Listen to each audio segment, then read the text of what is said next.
Today on Commander Replay, we're back with round 2 of competitive Aurelia. Can Aurelia get there when everyone goes Hellbent? Find out next on Commander Replay.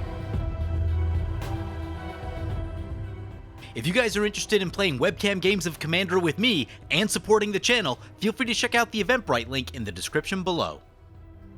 Welcome back everyone, playing some more competitive Aurelia today. Take a look at this opening hand, a little weird actually. It's what? That's 5 lands, a land tax, and a Torch of Defiance. I think that's a little too slow. I mean, there's pretty good likelihood that we draw into things that matter, but like, I don't know. That seems like it's chasing just a little bit too much. 31 land count deck, so I don't know. Yeah, let's mulligan. That's an okay hand. A little bit riskier on the lands, but we've got a Vryn Wingmare to actually slow things down, and that's going to be pretty important. Also got the Static Orb and this Goblin Engineer. So we'll go ahead and keep. Land Birds of Paradise for opponent, and we're last in the turn order. That's not great, actually. So it brings it to our turn 1. There's a Mana Confluence, smooths out our mana a little bit more. Let's play the... We don't have a turn 1 play, so play the Flooded Strand, crack the Flooded Strand. We'll get the Mistveil Plains right here. Never know when you're going to need that. Here comes Soul Ring for opponent. Ugh, that's such a fast start. Into Smothering Tithe. Oh my. Star Compass for opponent. Ooh, into a Chains of Mistopheles. That should be good against the Thrasios Tymna player. Also the Zinder Split. Love to catch Mana Rock off the top. Try to get ourselves caught up a bit here. It's a Bruce Tarl. Nope, not what we needed there. Smothering Tithe trigger. Nope, don't have the mana for that. Let's play the Goblin Engineer. And I think we're going to need a Feast and Famine so incredibly badly. On the other, we do have the Static Orb, so yeah, Feast and Famine seems like the right choice right here. Grab Feast and Famine. We will need an artifact to sacrifice. Hopefully we find something that makes treasures. That's gonna be a Time Twister, so we all discard our hand? Is that what happens? Yep, we all discard our hand. Now opponent's got a lot of mana, and everyone else is living off the top. Chains of Mistopheles. Ugh. Tymna coming into play. Thrasios into play. Birds of Paradise our way, no damage, it taps. I don't know, like opponent has a lot of mana, but because they can't draw extra cards, wow, Chains is really good against Thrasios and Tymna. Never realized that. Zach's gonna scoop it up, says he doesn't have anything. But I don't know, like, no one really has anything at this point. Ooh, opponent lost some good stuff. Nothing for opponent. We draw. A Harsh Mentor, that's a thing. Not paying for the Smothering Tithe. Play the Harsh Mentor. Can't do much other than attack the Kroxa, so we'll get him for 1. So, I mean, I guess Tymna Thrasios' plan is just to, like, wait for a piece of removal on the chains. Once they find that, they're gonna be in such good shape, but... Until then, that's a Mystical Tutor. That's probably the removal. That is probably the removal. They go for an Opt. That doesn't seem like the answer. Alright, maybe it's not a good game. Any of the green-black spells, Abrupt Decay or something, to get rid of the chains? Seems like the place to be. Opponent gonna send Thrasios our way. Yeah, I guess we block. Opponent goes down to 37. Opponent gets a Tymna trigger. Opt goes to the graveyard. Yep, I don't think that worked out how they wanted it to. Chains is worded so strangely, it's pretty confusing. It is best explained in a flowchart. If you draw the first card during your draw step each turn, that draw is normal. Any other draw that you make, you discard that card instead. Praetor's Grasp, yeah, that's a good way to get some mana going. I think Curse of Opulence would be a solid pickup for us off the top if we could find it. Opponent exiles a card. I'd guess it's a Mana Rock of some kind. Maybe some card draw. No, can't be card draw. Probably a Mana Rock. If we draw a land, you know, we need things for that land to be helpful. No, there's Smothering Tithe trigger. Might as well pay for this one. Got nothing else going on. Play the land. If we can catch an artifact, we have a Divining Top on our graveyard. That would be reasonably helpful. We'll send 2 into the Kroxa player. Opponent's going to activate that Thrasios. Harsh Mentor will get them. They get a land. Okay. Yeah, I mean, they can make a ton of mana. That's a thing. But there's some risk in, like, discarding things that they wanted. Harsh Mentor will get them again. Mill's Heuristic Study has their drop return. Ooh, Assassin's Trophy on our Harsh Mentor down. We get a land.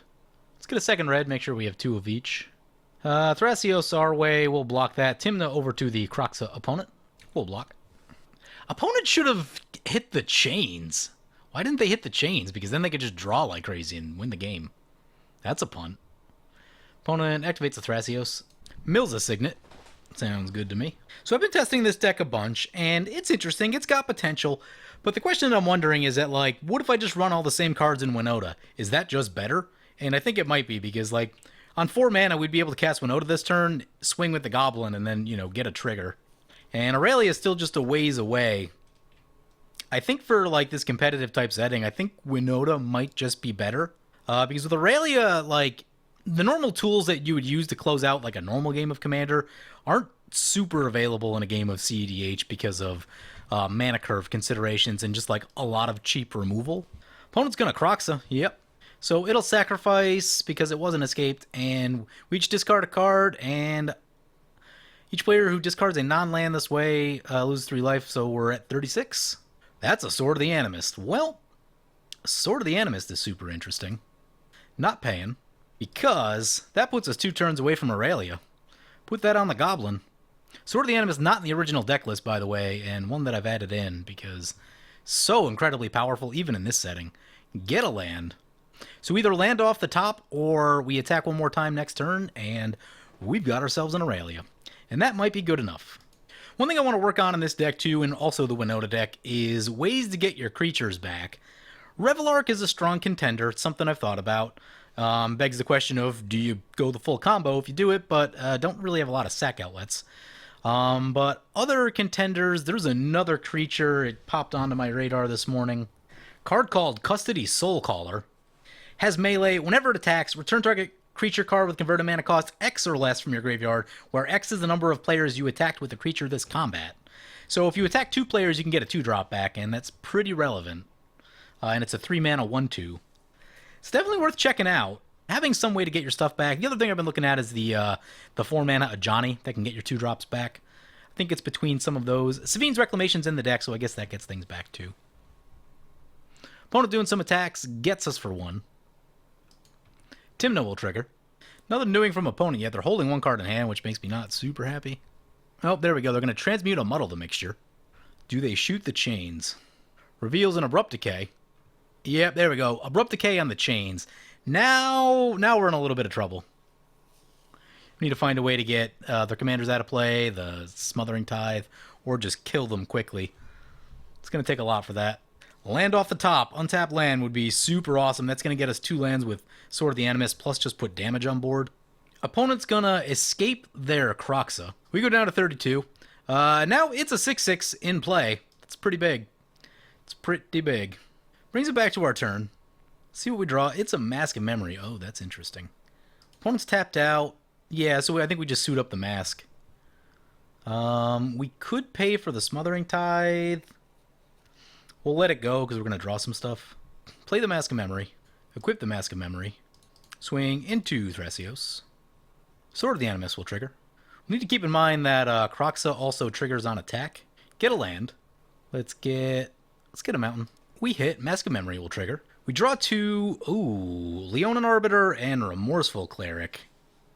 Opponent's got a ton of mana, so Arbiter probably not going to do as much. We'll get the Remorseful Cleric, so discard the Leonin Arbiter. That does trigger the Smothering Tithe, unfortunately. Play the Remorseful Cleric. Opponent can activate Thrasios twice, which is really bad. Pass the turn. Yep, activate Thrasios. Keeps a card. Oh, Vampire Tutor, that's bad. I don't know that they would wheel, necessarily. They might if they get the, what's the blue-black thing that ruins your life when it wheels? Also Narset. Narset will ruin your life, too. Opponent has tutored. Let's see what it is. Activate Thrasios. Thrasios swinging our way, yep. We're going to go no blocks. And the Thrasios value slowly starting to take over. Yeah, this deck, it's a little bit light on creature removal. I'm going to play a Kiora's Follower, okay. I imagine the, freed from the real combo? That'd be my guess. Well, we don't have very long then. Opponent draws Smothering Tithe trigger. Demonic Tutor, uh-oh. Well, opponent can't do the World Gorger thing. We've got Remorseful Cleric. Removal against Thrasios would probably be a better call. I actually wouldn't mind a land off the top right here. If we did, we could go Aurelia and then move the mask over. Toxic Deluge wouldn't be terrible. Yeah, Toxic Deluge X3. I'm fine with that. Okay. Sacrifice the Remorseful Cleric. Exile their graveyard. The Thrasios graveyard. We do lose the Goblin Engineer, which I was thinking about trying to get that Divining Top back, but oh well. think all in all that play's worth it because Thrasios getting very close. Kroxa going into them. It's only 3 power right now because of the deluge, but still gonna force everyone to discard. Do the life loss thing. Brings it back to our turn. We draw Dockside Extortionist. Yeah. Sweet. Nope, opponent can have that Smothering Tithe token. Play the Dockside Extortionist. Such a powerful card. Let's hope they don't sack all the treasures. I don't think they will. They do not. There's 8 treasures. Let's get down to it. Cast ourselves a Warleader. Suit everything up. And now we can get down to the value. Into Thrasios. Sword of the Animist will trigger. Get a land. Opponent takes a hit. Mask of Memory will trigger. That's a Makokoro. Discard Makokoro. We're doing okay on lands. Also, Makokoro very bad with Smothering Tithe in play. Opponent gonna get a lot of mana right here. Back to combat. Do it again. Sword of the Animist will trigger. Let's get our last mountain. Mask of Memory triggers. We draw a Thalia and a Feast and Famine. Nice. I guess we're not paying. What are we discarding? Hushbringer? Hushbringer shuts off part of Kroxa? Thalia is just good. Yeah, maybe it's the Thalia. Maybe... Tough calls. Lifelink is cool. Yeah, maybe discard Thalia then. No, opponent can have the mana. So they're down to 18. 8 commander from us. I accidentally passed right there. I didn't mean to do that. Oops. Hopefully the Hushbringer doesn't matter too much. Opponent's got so much mana. There's a Trophy Mage. Seems bad. I guess that Hushbringer would have mattered. Crap. They get a Staff of Domination. Oh, yep. About to get punished.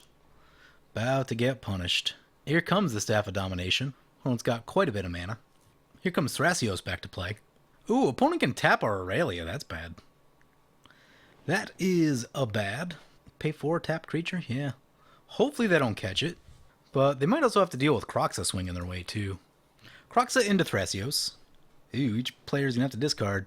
Hushbringer. Oh, discards Thassa's Oracle. Nice. Nice. Win condition down. Opponent's gonna block with the Trophy Mage, sure.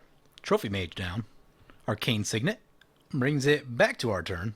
Serra Ascendant. Oh, we're at 28. Disappointing. We can pay for that. Play the Feast and Famine. Feast and Famine on the Goblin. Masked to the Goblin. Actually, maybe we go like that. Yeah, let's go like that. See which one they want to tap. Actually, they like have to tap Aurelia, because then Aurelia will just untap the Goblin in the second untap. But making the decision tough for them. Yeah, gonna tap the Aurelia. Okay. Still in our main phase, by the way, so we can still move all this stuff over. Got him.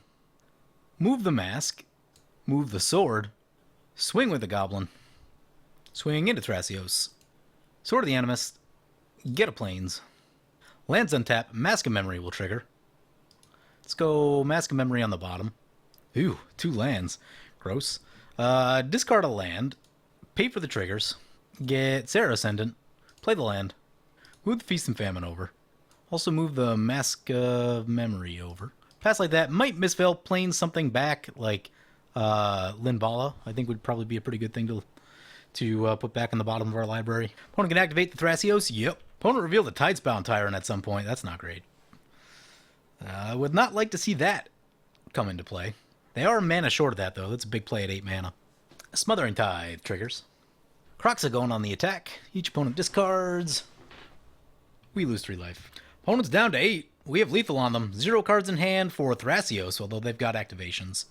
And the staff. Kroxa's got a Buried Alive. Ew. Don't be the combo. Dumps Villas, World Gorger, and Plaguecrafter. Hope they don't have Reanimate spell. Nope, they do. They do. Crap.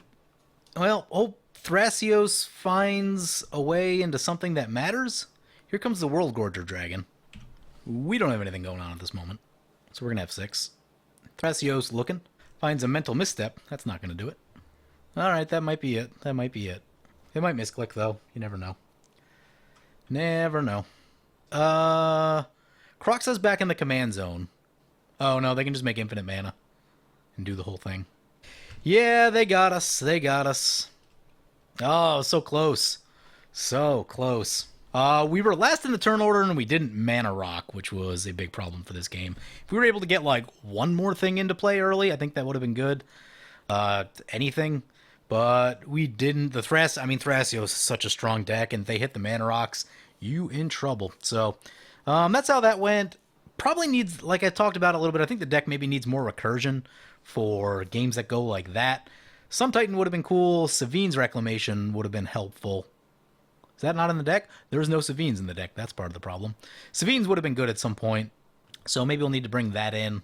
But otherwise, yeah, I mean, maybe not the best game for us because, again, we were last and we were behind. But once things slowed down and hands were empty, then we had a very reasonable chance. But the question I still have is, would this deck frame just be better with Winota?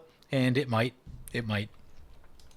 So something to keep testing through. But anyway, hope you guys enjoyed the video. As always, feel free to comment, like, or subscribe. Thank you for watching. I want to thank my awesome Patreon supporters. We have one new Patreon supporter, Insane Hatter. Insane Hatter, you are awesome. If you want to help support the channel and vote on which decks I play next, feel free to check out my Patreon at the link below. And be sure to use the TCG affiliate player link as it helps support the channel and it doesn't cost you anything.